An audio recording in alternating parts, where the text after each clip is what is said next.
देश की दिशा तय करता है। तो ओके, लेट्स अनपैक दिस। हम शुरुआत करते हैं राज्य को चलाने वाले सबसे मेन इंजन से, जी यानी कार्यपालिका या एग्जीक्यूटिव से। जी, क्योंकि किसी भी बड़े विजन को जमीन पर उतारने के लिए ब्यूरोक्रेसी का मजबूत होना सबसे पहली शर्त है। एग्जैक्टली तो हमारे सोर्सेज बताते हैं कि स्टेट के जो नए चीफ सेक्रेटरी हैं, जो कि ब्यूरोक्रेसी के टॉप बॉस होते हैं, वो अब शशि प्रकाश गोयल बन गए हैं। हाँ, जो कि 1989 बैच के बहुत ही सीनियर आईएएस ऑफिसर हैं। राइट, और इन्होंने 31 जुलाई 2025 को मनोज कुमार सिंह की जगह ली है।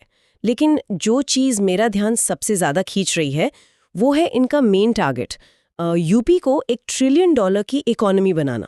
और ये टारगेट सिर्फ चीफ सेक्रेटरी तक लिमिटेड नहीं है। अगर आप पुलिस प्रशासन को भी देखें तो वहां भी इसी विजन के हिसाब से चीजें बदल रही हैं। अच्छा, पुलिस डिपार्टमेंट में कैसे? देखिए, नए डीजीपी राजीव कृष्ण बने हैं। उन्होंने 31 मई 2025 को प्रशांत कुमार की जगह ली है। अगर आप यूपी के सबसे पहले डीजीपी नरेश कुमार के टाइम से आज की तुलना करें तो पुलिस का पूरा रोल ही बदल चुका है। मैं सोच रही थी इस बारे में। जब मैं इन अपॉइंटमेंट्स को देखती हूँ ना, तो मुझे पूरा सेटअप किसी गवर्नमेंट का काम और एक मल्टीनेशनल कॉर्पोरेट कंपनी का ज्यादा लगता है। वो कैसे? मतलब चीफ सेक्रेटरी शशि प्रकाश गोयल मुझे कंपनी के किसी सीईओ की तरह लग रहे हैं, जिन्हें बोर्ड ने $1 ट्रिलियन का फाइनेंशियल टारगेट चेस करने को दे दिया है। और डीजीपी जो है वो कंपनी के हेड ऑफ सिक्योरिटी हैं। ये काफी इंटरेस्टिंग एनालॉजी है ना? लेकिन मेरा सवाल ये है कि क्या ब्यूरोक्रेसी के टॉप लेवल पर इस तरह का एकदम clear cut economic target set करना नॉर्मल बात है? मतलब पहले तो आईएएस अफसरों का काम बस फाइलें पास करना और लॉ एंड ऑर्डर देखना होता था। आप बिल्कुल सही पॉइंट पर आई हैं। और सच कहूं तो एडमिनिस्ट्रेटिव हिस्ट्री में ऐसा बदलाव बिल्कुल भी आम बात नहीं है। वही मैं सोच रही थी। $1 ट्रिलियन का जो लक्ष्य है ना, वो अब कोई चुनावी रैली का नारा नहीं रह गया है। वो अब लिटरली प्रशासन के रोजमर्रा के कामकाज का कोर एजेंडा बन गया है। मतलब उन्हें लिटरली इस नंबर पे परफॉर्म करना है। बिल्कुल। नरेश कुमार जी के टाइम पर पुलिस का मेन काम सिर्फ basic law and order maintain करना होता था, लेकिन आज राजीव कृष्ण के टाइम पर पुलिस का काम सिर्फ क्राइम रोकना नहीं है। तो फिर और क्या है? उनका काम है एक ऐसा सेफ एनवायरनमेंट बनाना जहां इन्वेस्टर्स बेखौफ होकर अपना पैसा लगा सकें, क्योंकि बिना तगड़ी सिक्योरिटी के कोई भी इन्वेस्टर अपना करोड़ों का प्रोजेक्ट यूपी में नहीं लगाएगा। हाँ, समझ गए। मतलब सीईओ और सिक्योरिटी हेड दोनों एक ही इकोनॉमी वाली गाड़ी को खींच रहे हैं। एग्जैक्टली। दोनों का अल्टीमेट गोल एक ही है। लेकिन जब एग्जीक्यूटिव इतना ज्यादा अग्रेसिव हो जाए, मतलब टारगेट अचीव करने का इतना प्रेशर हो, तो इस पूरे सिस्टम पर नजर कौन रखता है? ये बहुत जरूरी सवाल है, और यहीं पर हमारे संवैधानिक और न्यायिक प्रमुखों का रोल आता है। Right, the guardians. तो चलिए इसी तरफ बढ़ते हैं। अगर हम राजभवन की बात करें तो यूपी की प्रेजेंट गवर्नर आनंदीबेन पटेल हैं। वो जुलाई 2019 से इस पोस्ट पर हैं और राज्य की 20वीं राज्यपाल हैं। जी, और उनका बैकग्राउंड भी काफी स्ट्रांग है। वो गुजरात की पहली महिला मुख्यमंत्री भी रह चुकी हैं। बिल्कुल। लेकिन इन नोट्स में एक फैक्ट ऐसा है जिसने मुझे लिटरली चौंका दिया। कौन सा फैक्ट? कि सरोजनी नायडू के बाद आनंदीबेन पटेल यूपी की गवर्नर बनने वाली सिर्फ दूसरी महिला हैं। Wait, seriously? हाँ, ये फैक्ट ऑन पेपर तो बहुत सिंपल लगता है, लेकिन इसके मायने बहुत गहरे हैं। मतलब आजादी के इतने सालों बाद देश के सबसे बड़े और पॉलिटिकली सबसे एक्टिव स्टेट में सिर्फ 2 महिला गवर्नर, ये तो एक तरह से हमारी पॉलिटिकल रियलिटी पर बहुत बड़ा सवालिया निशान है। आप बिल्कुल ठीक कह रही हैं। ये फैक्ट हमें दिखाता है कि महिला राजनीतिक प्रतिनिधित्व की जमीनी हकीकत क्या है। हम विमेन एम्पावरमेंट की कितनी भी बात कर लें, लेकिन जब टॉप कॉन्स्टिट्यूशनल पोस्ट्स की बात आती है तो वहां अभी भी महिलाओं की संख्या बहुत कम है। बिल्कुल। हालांकि आनंदीबेन पटेल का वहां होना इसलिए भी क्रिटिकल है क्योंकि वो एक स्टेट को एज अ सीएम चलाने का एक्सपीरियंस लेकर आई हैं। राइट, वो सिर्फ एक रबर स्टैंप नहीं है। अच्छा, राजभवन से निकलकर अगर हाईकोर्ट की तरफ चलें तो नए चीफ जस्टिस अरुण भंसाली बने हैं। उन्होंने 5 फरवरी 2024 को चार्ज लिया है। जी, इलाहाबाद हाईकोर्ट में। हाँ, और इनका जो ओरिजिनल हाईकोर्ट है वो राजस्थान है। तो मैं ये जानना चाहती हूँ कि क्या राजस्थान से किसी जज का यूपी आना कोई रूटीन ट्रांसफर है या इसके पीछे कुछ और बात है? देखिए, इलाहाबाद हाईकोर्ट इंडिया का सबसे बड़ा हाईकोर्ट है। वहां पेंडिंग केसेस का जो बोझ है वो इमेजिन करना भी मुश्किल है। हाँ, वो तो हम सब सुनते ही रहते हैं न्यूज में। तो जब राजस्थान जैसे एक और बड़े राज्य से कोई चीफ जस्टिस आता है तो वो अपने साथ एक अलग तरह का जुडिशियल एक्सपीरियंस लेकर आता है। अच्छा, मतलब एक फ्रेश पर्सपेक्टिव। बिल्कुल। दूसरे राज्यों की बेस्ट प्रैक्टिसेस, केस मैनेजमेंट का तरीका, ये सब एक बड़े हाई कोर्ट को बहुत फायदा पहुंचाता है। इससे सिस्टम में एक नया विजन आता है। That makes sense. तो ये तो हो गई टॉप लेवल की बात, सीईओ, सिक्योरिटी हेड और इन पर नजर रखने वाले गार्डियंस। लेकिन ये जो भी बड़े फैसले होते हैं उनका असली टेस्ट तो ग्राउंड पर ही होता है ना? 100% जमीनी स्तर पर ही पता चलता है कि पॉलिसी काम कर रही है या नहीं। राइट। तो अब जरा डेमोक्रेटिक मशीनरी की बात कर लेते हैं, जहां पंचायत चुनाव होते हैं, जहां लोग आरटीआई लगाते हैं। जी, जो लोकल एडमिनिस्ट्रेशन का सबसे एक्टिव हिस्सा है। हाँ, तो नोट्स के मुताबिक राज्य निर्वाचन आयुक्त यानी एसईसी राज प्रताप सिंह बने हैं 7 मार्च 2024 को। ये पहले यूपीईआरसी के अध्यक्ष थे। और मुख्य सूचना आयुक्त यानी यूपीआईसी बने हैं राजकुमार विश्वकर्मा। इनके साथ 10 और सूचना आयुक्त भी अपॉइंट हुए हैं मार्च 2024 में। ये 10 कमिश्नर्स इसलिए अपॉइंट किए गए हैं ताकि जो अपीलों का पेंडिंग बैकलॉग है उसे तेजी से क्लियर किया जा सके। वो भी ज़रूरी है, लेकिन इन अपॉइंटमेंट से हटकर अगर मैं पॉलिसीज़ की बात करूं तो 2 ऐसे अपडेट्स हैं जिन्होंने मुझे लिटरली सोचने पर मजबूर कर दिया है। अच्छा, वो क्या है? पहला तो इकोनॉमी से जुड़ा है। यूपी अब जीएसटी कलेक्शन में पूरे इंडिया में दूसरे नंबर पर आ गया है, सिर्फ महाराष्ट्र के बाद। ये सच में एक बहुत बड़ा शिफ्ट है ना? मतलब एक टाइम था जब यूपी को बस एक पिछड़ा हुआ स्टेट माना जाता था, जहां ज्यादातर बिजनेस कैश में या अनौपचारिक तरीके से होता था, और अब सीधा नंबर 2। देखिए, यही मैं पहले कह रहा था, जीएसटी में इतना बड़ा उछाल आना ये दिखाता है कि राज्य की जो इनफॉर्मल इकोनॉमी थी वो अब फॉर्मल हो रही है। मतलब लोग अब टैक्स के दायरे में आ रहे हैं। बिल्कुल, टैक्स कंप्लायंस बढ़ा है और सबसे बड़ी बात, राज्य का आर्थिक विकास जमीन पर दिख रहा है। ये उसी $1 ट्रिलियन वाले विजन का सबसे सॉलिड प्रूफ है।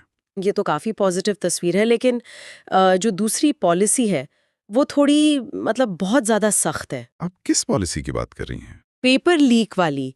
सरकार ने फैसला लिया है कि पेपर लीक के मामलों में अब आरोपियों पर सीधा एनएसए यानी राष्ट्रीय सुरक्षा कानून लगाया जाएगा। National security act. हाँ, मतलब मैं समझती हूँ कि एग्जाम में चीटिंग या पेपर लीक होना गलत है, लेकिन एनएसए ये तो ऐसा है जैसे स्कूल में किसी बच्चे ने रूल तोड़ा और आपने उसे सीधा मिलिट्री कोर्ट में खड़ा कर दिया। क्या ये कुछ ज्यादा नहीं है? आपका ये रिएक्शन बहुत स्वाभाविक है। बाहर से देखने पर ये बहुत सख्त और आउट ऑफ प्रोपोर्शन लगता है। वही तो, एनएसए तो देश की सुरक्षा के लिए होता है ना? बिल्कुल, लेकिन आप इसे इस नजरिए से देखिए। सरकार के लिए आज के टाइम में पेपर लीक कोई मामूली चोरी नहीं है, ये एक तरह से सिस्टम के भरोसे की चोरी है। थोड़ा और एक्सप्लेन करेंगे? देखिए, जो इकोनॉमी ग्रो कर रही है वो किस पर टिकी है? वो युवाओं पर टिकी है। अगर यूथ का सिस्टम से भरोसा उठ गया, अगर उन्हें लगा कि मेरिट की कोई वैल्यू नहीं है, तो क्या होगा? वो फ्रस्ट्रेट होंगे, शायद सड़कों पर भी उतर आए। एग्जैक्टली। और लाखों फ्रस्ट्रेटेड युवा किसी भी राज्य के लिए एक बहुत बड़ा लॉ एंड ऑर्डर क्राइसिस बन सकते हैं। इसलिए सरकार इसे सिर्फ एक क्राइम नहीं बल्कि एक नेशनल सिक्योरिटी थ्रेट की तरह ट्रीट कर रही है। अच्छा, मतलब वो एनएसए लगाकर एक तरह का डर बिठाना चाहते हैं। हाँ, वो मैसेज देना चाहते हैं कि इस मामले में जीरो टॉलरेंस है। वो आम जनता और युवाओं में सिस्टम के प्रति एक एग्रेसिव तरीके से भरोसा कायम करना चाहते हैं। बाप रे, ये तो सच में बहुत ही हार्डकोर अप्रोच है। एक तरफ बिजनेस के लिए एकदम रेड कार्पेट और दूसरी तरफ सिस्टम से खिलवाड़ करने वालों पर सीधा एनएसए। यही आज के एडमिनिस्ट्रेशन का नया मॉडल है। लेकिन देखिए, ये सब नीतियां हवा में तो नहीं बनती, ना ही सिर्फ ब्यूरोक्रेट्स इन्हें बनाते हैं। इसके पीछे तो राजनेता होते हैं। बिल्कुल, पॉलिटिकल विल के बिना तो ये पॉसिबल ही नहीं है। राइट। तो अब हम अपनी चर्चा के आखिरी पड़ाव पर आते हैं, द पॉलिटिकल चेस बोर्ड। 2027 के विधानसभा चुनाव आ रहे हैं और पूरी तैयारी उसी हिसाब से हो रही है। चुनाव से पहले का ये जो फेरबदल होता है ये काफी क्रूशियल होता है। बिल्कुल, और नोट्स में जो डिटेल्स हैं वो काफी दिलचस्प हैं। अगर विपक्ष की बात करें तो नेता प्रतिपक्ष यानी एलओपी अब माता प्रसाद पांडे बन गए हैं।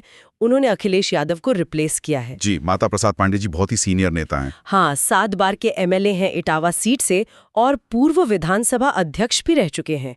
इनके साथ मुख्य सचेतक कमाल अख्तर और उप सचेतक डॉक्टर आर.के. वर्मा को बनाया गया है। विपक्ष पूरी तरह से अपना हाउस ऑर्डर में ला रहा है और सत्ता पक्ष भी पीछे नहीं है। 2026 में एक बड़ा कैबिनेट विस्तार हुआ है, 6 नए मंत्री शामिल हुए हैं। कौन कौन से नाम है उसमें? भूपेंद्र चौधरी, मनोज पांड्य, कृष्णा पासवान, हंसराज विश्वकर्मा, सुरेंद्र दिलेर और कैलाश राजपूत। और 2 लोगों को प्रमोशन भी मिला है, अजीत सिंह पाल और सोमेंद्र तोमर। इन्हें राज्य मंत्री स्वतंत्र प्रभार बनाया गया है।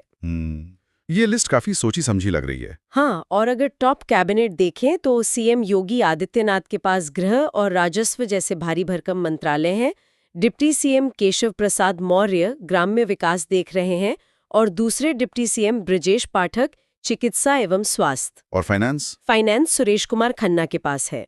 सूर्य प्रताप शाही कृषि देख रहे हैं, स्वतंत्र देव सिंह जल शक्ति और बेबी रानी मौर्य महिला कल्याण। लेकिन so what does this all mean?